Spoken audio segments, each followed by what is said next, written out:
Come on, somebody. I'm Darren. I'm one of the pastors here at Focus. And today we are starting a brand new series called Greater. Everybody say Greater. I just am excited about what God has for us. This series that we're going to be in, it's based off of an amazing pastor, author by the name of Steven Furtick. And I love this book. And I believe that this book has amazing potential for each and every single one of us. I believe that through this series that there is potential if, and this is a big if we don't just sit back and that we are passive listeners during this series, but if we become active participants in this series, that we become active participants in what God has for us during this series. And you think to yourself, well, how do I do that? How do I become an active participant when you're just up there talking and I'm learning? Well, that's the great thing about what we're doing in this series. What we're excited about is that for the next 4 weeks that we are going to talk about what God has for us, that He has a greater life in store for us. And then 5 weeks following that, our focus groups are going to dive even deeper into what God has for us. We're going to dive even deeper and we're going to apply what we are going to learn.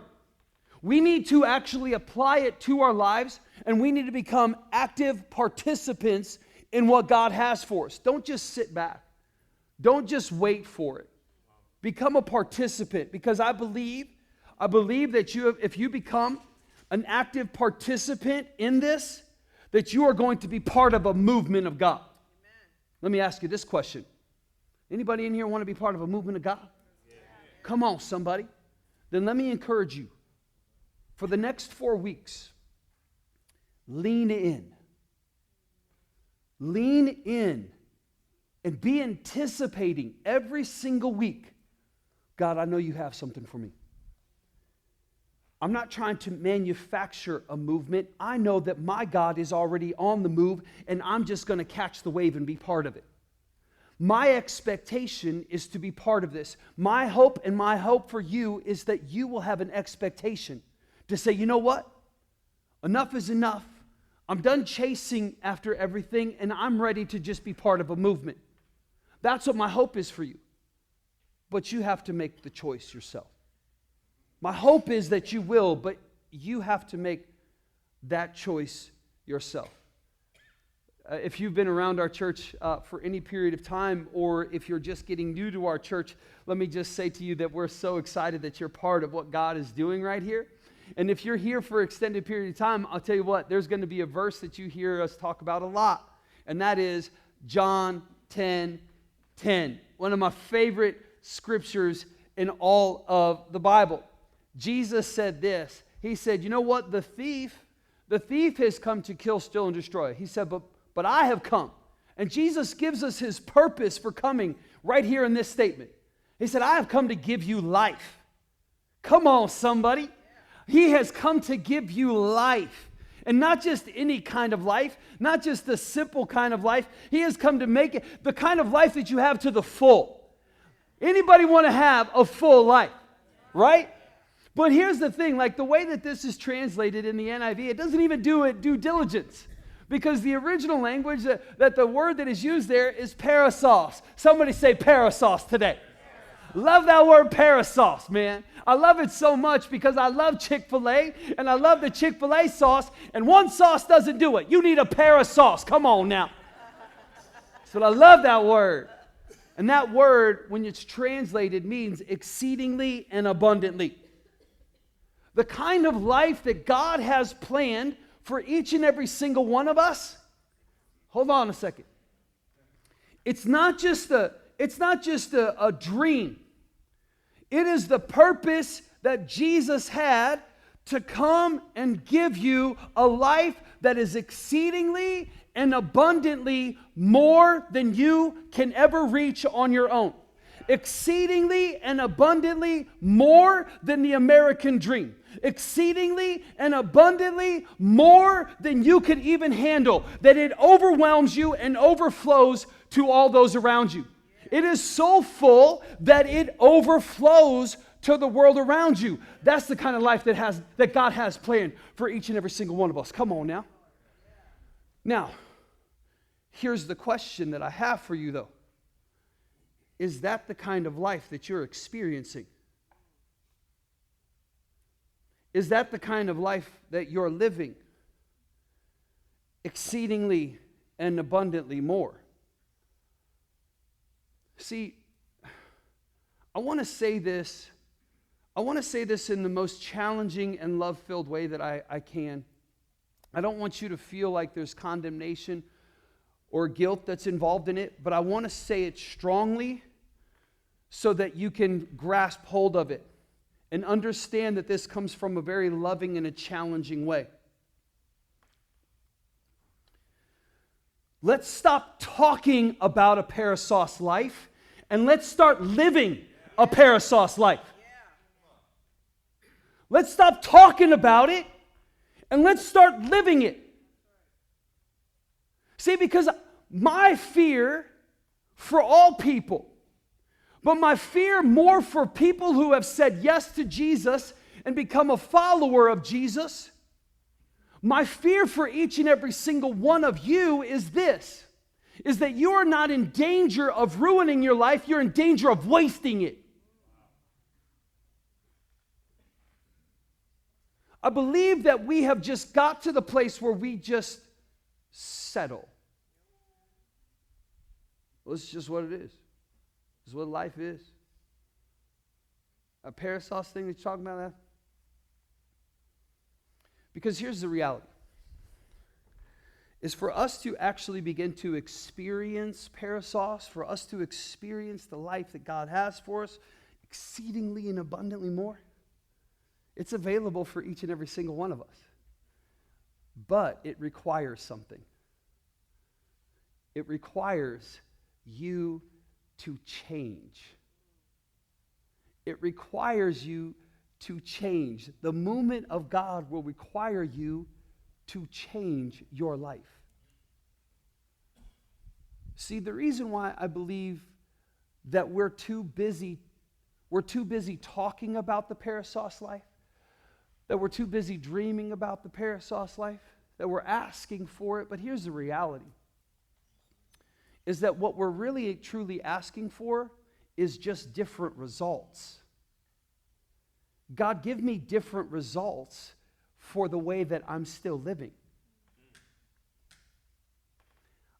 I want to see a different result, but I don't want to make the change to see the different result. We're not in fear of ruining our lives, we're just in fear of wasting them. Because we just expect God to give us a different result for the same formula that we've been living our life. Wow. Let me tell you something. 2 + 2 will always equal 4. Your choices and behaviors will always equal the results that you've already got. Yeah. If you want to continue on that path, then that's the path that you have. But don't expect to see different results. If you truly want to be part of a movement of God, you have to change your life. You have to change the way that you live. You have to change your idea of what is acceptable, and you need to bow down to the ultimate authority, which is God. Like I said, I'm not trying to say that in a guilt way. I'm not trying to say that in a way that brings condemnation to you. I'm trying to say it in a challenging, loving way, but in a strong way so that you truly understand it. Grasp it. Because I don't know about you, but I'm sick and tired of talking about a Parasos life.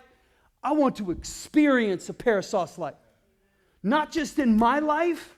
I want you to experience it. Why? Because I know that that's the purpose that Jesus had when he came to this earth, was to be able to give you that kind of life, that you can experience that on a day-to-day basis, that you're living in his Spirit. The same Spirit that raised Christ from the dead doesn't just raise from you from the dead, but it lives and resides in you right now. So why would you not grasp hold of it? Instead, we just waste it away. Let me tell you something. God's plan for your life is exceedingly and abundantly more than your plan. It's exceedingly and abundantly more than the way that you're living right now. God has a plan that is greater for you. Somebody say greater today. Greater. It's greater for you. John 14:12 says this, very truly I tell you. And so whenever you see that in Scripture, whenever you see Jesus say, very truly I tell you, it means this. I'm not lying. And you need to listen. Like this is rock solid, absolute truth that I'm getting ready to tell you right now. Very truly, I tell you, whoever believes in me. Come on now. Did he say only a select few that believe in me? No. Did he say only those who choose to be in full-time ministry and be a pastor? No.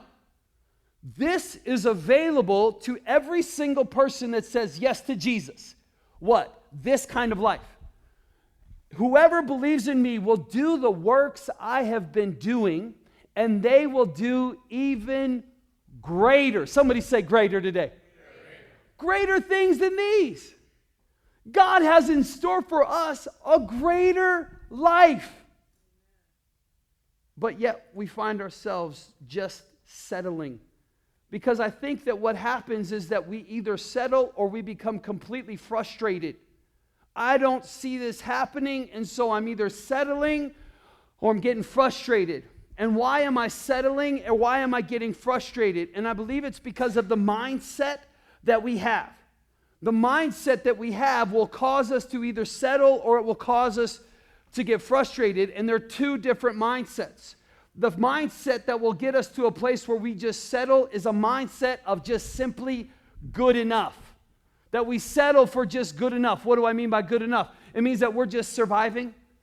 I'm just trying to survive life. I'm just trying to get through life. I'm just trying to make it from day to day. It's survival mode. This is baseline living. Simply settling. And then you can see right there too that mindset that gets us so frustrated because we haven't seen it come through is because we're constantly in a place of greatness. It's either a mindset of good enough or it's a mindset of greatness, which is this, it's striving to consume more. Right? Like I think that this life, that this world has, I just need to consume more. More means that I'm going for greatness. That's just fairy tale, isn't it? It's fiction living. And they lived happily ever after, said no one.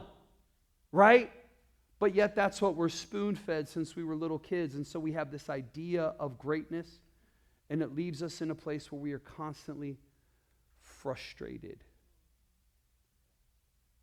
Which I see in the generation coming up, because for so long we had people just saying to every single person, you're a world changer. And I haven't changed the world. So that must mean that everything that person said to me was a lie. And it's this place where it leaves us just frustrated.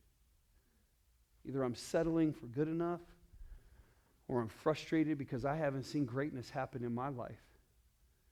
But for us to truly experience that Parasos life, God has a better mindset for us. Not good enough and not for greatness, but to go after greater. Come on, somebody. Somebody say greater today. What does greater look like? The greater kind of life and the greater mindset is this. It's thriving. I'm not surviving and I'm not striving for more. I am thriving in the life that God has for me. The abundant understanding of God's purpose in my life. I want to be able to focus on God's purpose for my life. That way, I'm not constantly searching for other things. I'm not constantly striving for more. I know the purpose that He has for me, and I am completely singularly focused upon that purpose. An abundant understanding of the purpose that God has for me, exceedingly more than I can see myself. It's more than what I can see inside of myself, because there are many times that I do find myself settling. I do find myself frustrated, and then I need to make sure that my focus is back upon what God has for me. I know that He sees more inside of me than I see inside of myself. And so I'm not going to deviate from that purpose and that plan that He has for me. We are going to strive and we are going to thrive in a greater. Somebody say greater today. Greater. Come on, church. That's the life that He has planned for you. Let's stop settling. Let's stop talking about a Parisauce life and let's start living in a Parisauce life. Does anybody want to be part of a movement of God today? Come on. Let's do this then. And if that's what you want to do, if that's what God, you're like, you know what? I'm with you, Pastor. I'm sick and tired. I've talked about it for too long. We've settled for too long. Enough is enough. I'm ready to make some changes inside of my life. Then I'm telling you what? Lean in. Don't lean back. Don't be too cool to say, you know what? I've heard it all before. I'm good. Lean in. Take some notes and get prepared for the movement of God that is already taking place. Join the wave. Get ready. So what we're going to do over the next 4 weeks is that we're going to look at a specific person at a specific time in history. And we're going to see the choices that this individual made and how he responded to a special moment inside of his life. And we're going to look at how he did, how he responded, and the changes that he made. And then we need to become active participants ourselves and begin to implement those same choices inside of our life as well. The person that we're going to look at is a prophet known as Elisha. His name was Elisha, and we can see his story begin to pick up in 1 Kings chapter 19. And we're going to look at that. 1 Kings chapter 19, verse 19. So Elijah, not Elisha, Elijah went from there and found Elisha, son of Shaphat. And he was plowing with 12 yoke of oxen. Now, I want to pause right there and just say, this is a man who was just out working the family farm. Just an ordinary guy out working the family farm. There's nothing really special about him. He grew up in just a hard-working, blue-collar family trying to make a living. That's who he is, just an ordinary person. But he had a special moment that just happened. And this is the special moment during his ordinary life. And he himself was driving the fifth pair, and Elijah went up to him and threw his cloak around him. Now, Elijah was a prophet of God. Elisha is just plowing the field. And this prophet of God came up to him and threw his cloak upon him. Now, really what this means is that Elisha has a special moment where he is called of God to be part of a movement of God. Here's what I know. I know that there are many of you that might be like me, who is just an ordinary person waiting for a special moment. Anybody ready for a special moment of God? I'm ready for a special moment of God. If that's you today, and you've been waiting for a special moment, guess what? This is your moment. Because this is what this moment was for Elisha. It was a man who followed God that called him to a greater life. I'm just a man who follows God who is calling you to a greater life. This is your moment. How are you going to respond to that moment? How did Elisha respond? Verse 20. So Elisha then left his oxen and ran after Elijah. Come on now. Elisha didn't say, well, you know what? I need to really think about this for a little bit. That's not what he did. Elisha didn't say, you know what? I need to pray about it. I need to make sure that this is the right thing to do. I need to really I gotta go to my Excel sheet and see if this is the plan that God has for my life. No. What did he immediately do? He ran after the movement of God.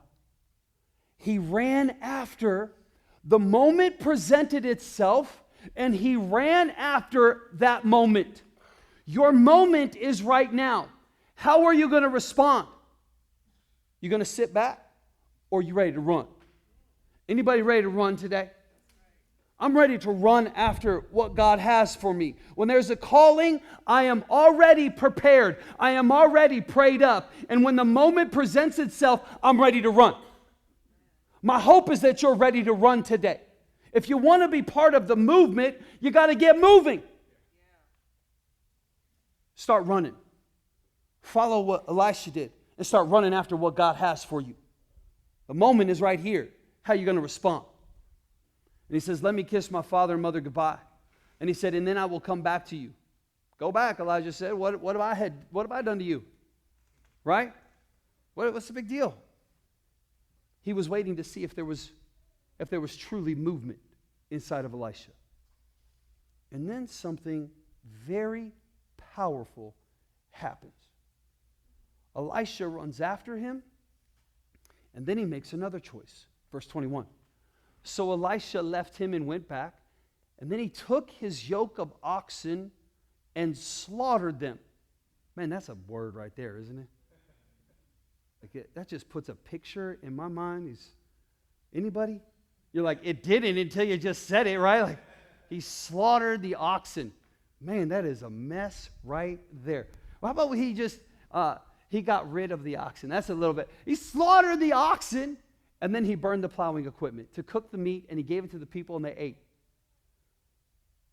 That doesn't make any sense at all, right?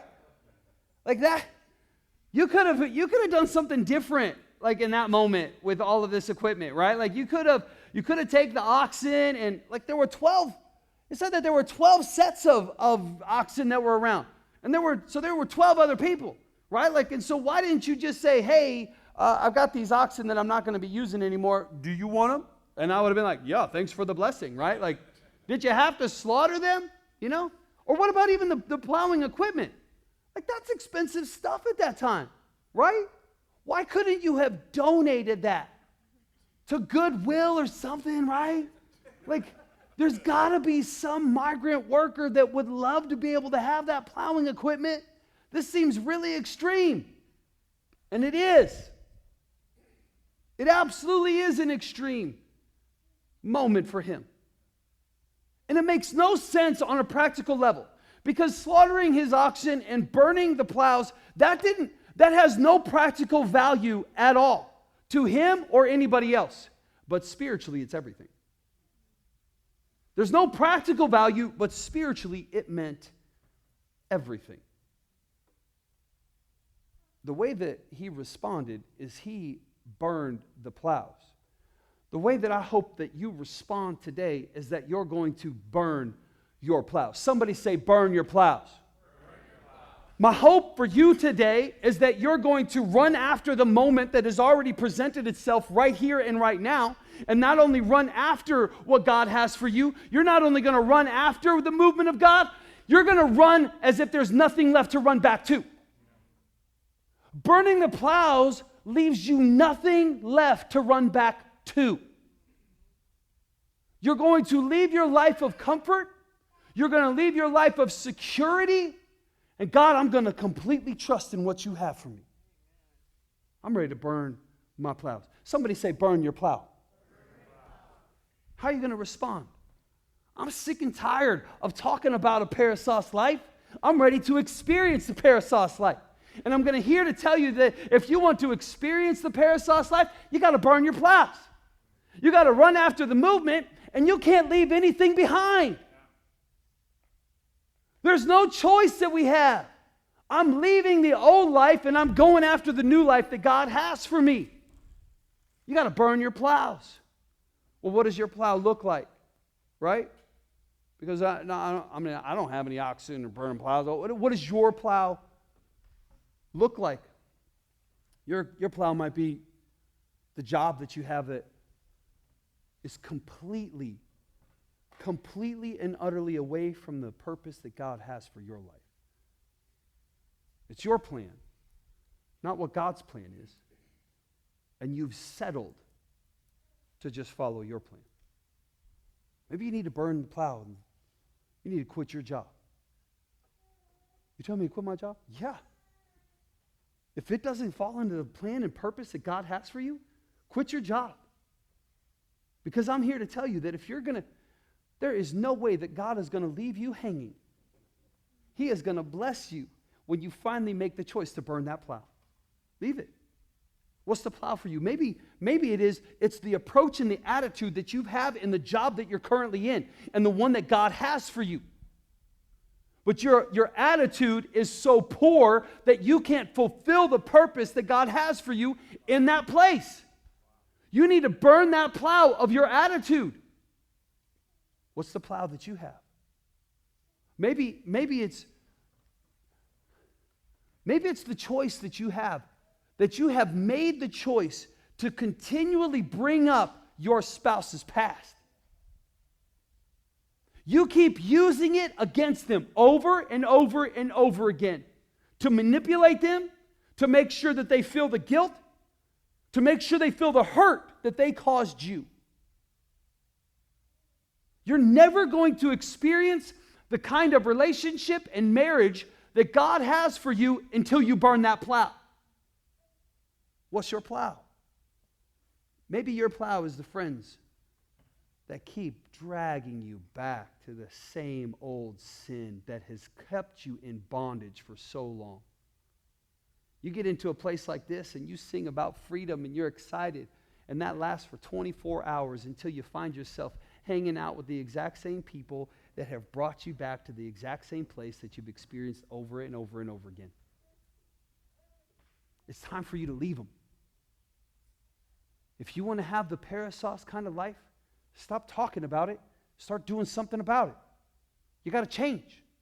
Some of you need to change your relationships. You got to burn that plow. What does your plow look like? What's the plow that is holding you back from the life that God has for you? Maybe it's this. Whew. It's the choice of unforgiveness inside of your life. Of everybody. Everybody has hurt me, and so I choose to completely isolate myself from every single person that's around me. And you hold on to unforgiveness as if it's your safety blanket. Like that's the thing. What happens is you become a bitter person, and that bitter root sets in, and you have no relationships that can bring you to a greater life.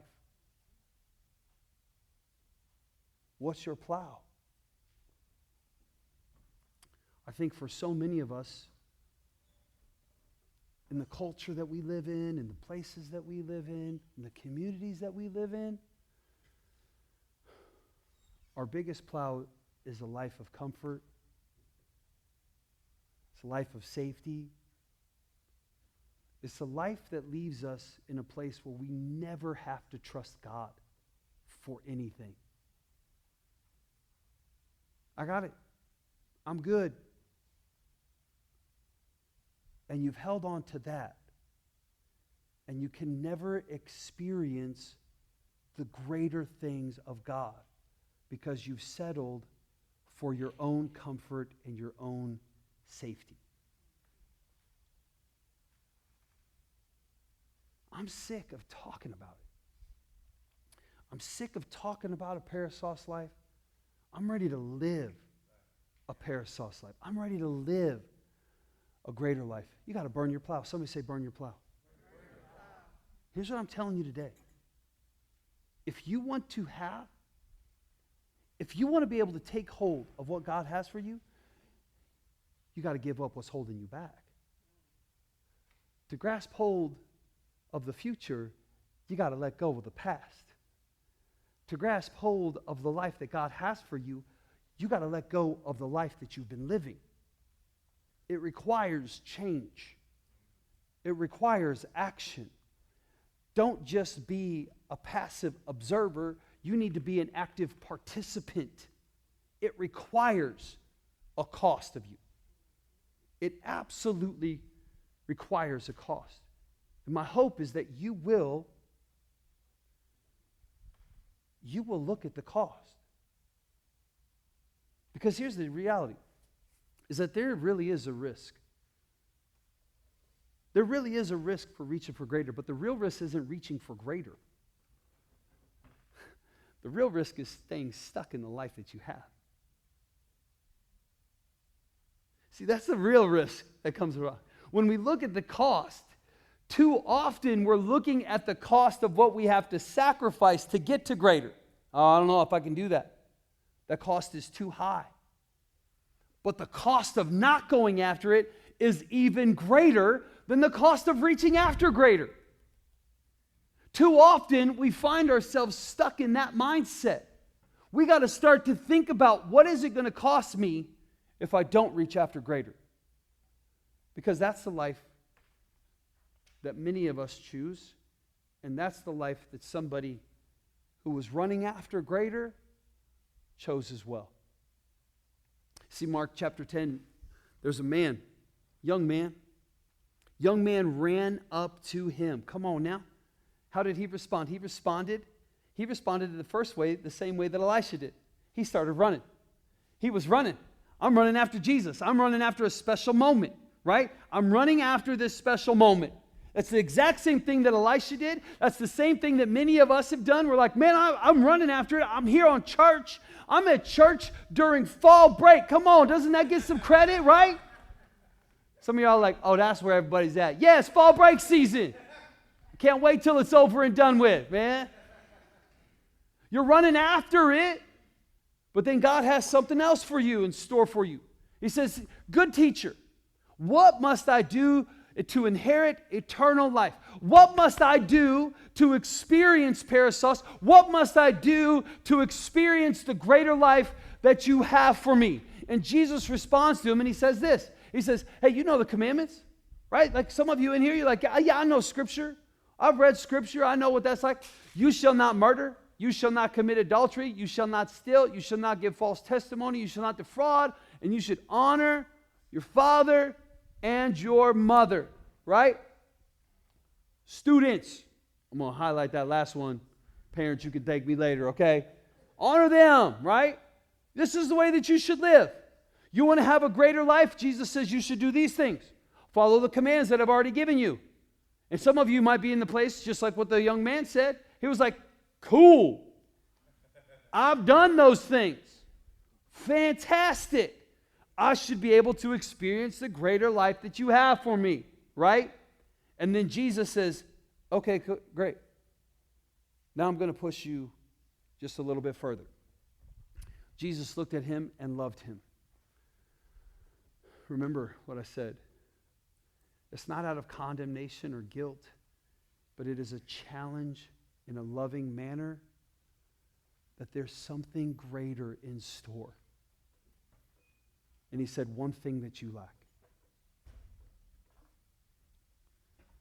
There's been something that is holding you back from experiencing the life that God has for you.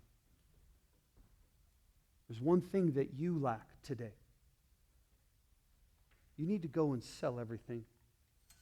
Give it to the poor. And then you're going to experience a greater life. There's one thing that you've lacked, and that is holding on to your plows.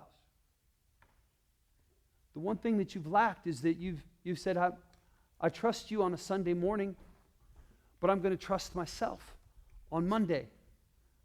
The one thing that you lack is that you say, you know what, God, I'm cool reading your Scripture, but go ahead and bless the life that I'm still living. I'm not willing to be able to go that far. I'm not willing to be able to take the next step. I've run after you, but what you're asking for is too much. And you might be sitting in the same place as this young man. Because when Jesus said that to him, the man's face fell. And he went away sad. Because he couldn't make the choice to burn his plows. He went away sad. Because the cost he felt was too great to follow Jesus.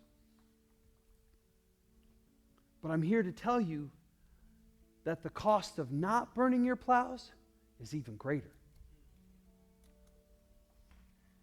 Because we don't even know this man's name, but we know the story of Elisha. How many other people did Elijah go to and throw their cloak on, and they didn't make the same choice? How many people did he have to go to before one man finally did what God was asking him to do, was to burn the plows? That he went running after the moment, and then when the moment presented itself, that he said, I'm not going to have anything left to run back to. I'm going to leave that old life. I'm going to make the choice to change my life. I'm not just asking for different results. I'm asking for a different life. And I'm ready and I'm willing to change my life. I'm ready and I'm willing to leave my life of comfort. I'm ready and I'm willing to go ahead and forgive the people that I need to forgive. Even though it hurts me so much, even though it scares me so much, Jesus, I'm going to trust you. I'm ready and I'm willing to burn my plows. How many people did it take before one man finally did it? And we know his story because we get to see him follow Elijah. We get to see him walk in these steps where we get to watch how he grows and watch him become a follower, not of Elijah, but a follower of God. And then all of a sudden, this amazing moment happens, and Elijah's getting ready to get taken up to heaven in a miraculous way. And Elisha continues to walk after him. And see, the greater life that Elisha had, the greater life that he had wasn't just following after a prophet. It wasn't just to be somebody who would follow after him. There was a moment that came, and he asked for something greater. And we see that in 2 Kings 2:9. When they had crossed, Elijah said to Elisha, tell me what I can do for you before I'm taken from you. And then Elisha replied, let me inherit a double portion of your spirit. Because I'm not just willing and I'm not just settling for the life that you lived. I want a double of it.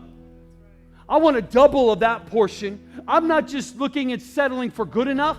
I want to be able to thrive in the greater life that God has for me. And that we see in a couple verses later, we see that is bestowed upon him.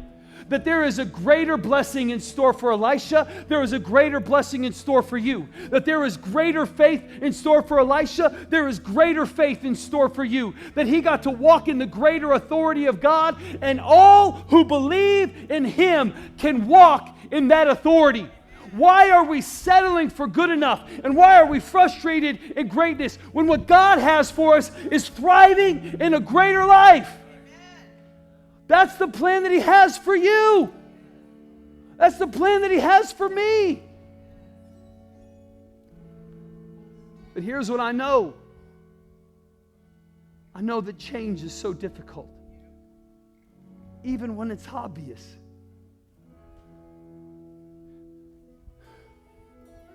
I can tell you that there's been moments in my life where we had to burn our plows. There were moments in our life that we had to, my wife and I, we made the choice to burn our plows. That plow for us was serving a comfortable church in a comfortable city in comfortable ministry. People didn't have a lot of expectations on us. We just got to show up and be able to preach, and everybody loved us so much, man. There was always resources around. We got to be able to do what we wanted, even though it was in the Midwest. Come on now. Right? It was comfortable. But God had something greater in store for us.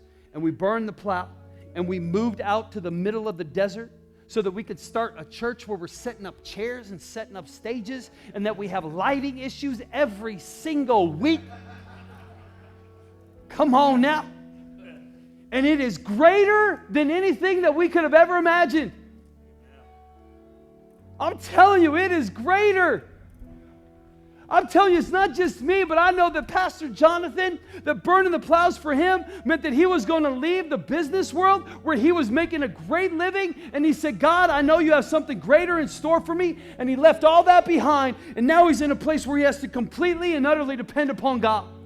I know that Pastor James and his wife, that they burned the plows a long time ago, because 4.5 years ago, in a message that was similar to this, he walked up to me after the message and he said, Pastor, he said, because of what you said today, I am quitting my job and I am going into ministry. And I was like, hey bro, don't put that on me, man. And he laughed about it and he said, no, this is something that I know that God has called me to do. And I said, then let's sit down and have a conversation. And 4.5 years later, still part of an amazing team, an amazing movement that God has going on here. That there are so many people around that have taken the choice when it is obvious to make a change and burn your plow. They've done it, and I know you can do it as well. You know the plow that you have. It's time to burn it. It's time to be able to run after the movement of God and leave nothing left. Leave nothing left to run back to. That's the greater life that God has in store for each and every single one of you. Let me ask you this question. Are you ready for a greater life today? If you're ready for it, come on, church, I want you to stand up today. Stand up today. Are you ready for a greater life? I'm sick and tired of settling for it, and I'm ready to go after it. I'm sick and tired of settling for it, and I'm going to go after the greater things of God. If that's you, I want you to sing it out today. I'm going to follow after you, Lord Jesus. Oh, I'm going to live like my chains are gone.